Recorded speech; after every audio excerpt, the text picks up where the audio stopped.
अस्सलामुअलैकुम, आप देख रहे हैं हुरैज़न न्यूज़ एचडी। खबर शामिल करते हैं पाकपतन से नशियात फरोशों के खिलाफ दबंग कार्रवाइयाँ। District police officer Pakpattan Faisal Mukhtar की क़यादत में थाना सदर आरिफवाला पुलिस की दबंग कार्रवाई।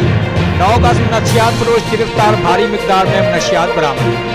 SHO थाना सदर आरिफवाला सब इंस्पेक्टर शाहद भुट्टा ने अपनी टीम के हमरा नशियात फरोशों के खिलाफ कामयाबी कार्रवाई करते हुए 9 गज नशियात फरोश गिरफ्तार कर लिए।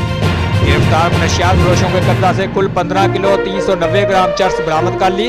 गिरफ्तार नशियात फरोशों में 5 केस मुलजमान के खिलाफ 9C और 4 मुलजमान के खिलाफ 9B की दफात के तहत मुकदमा दर्ज।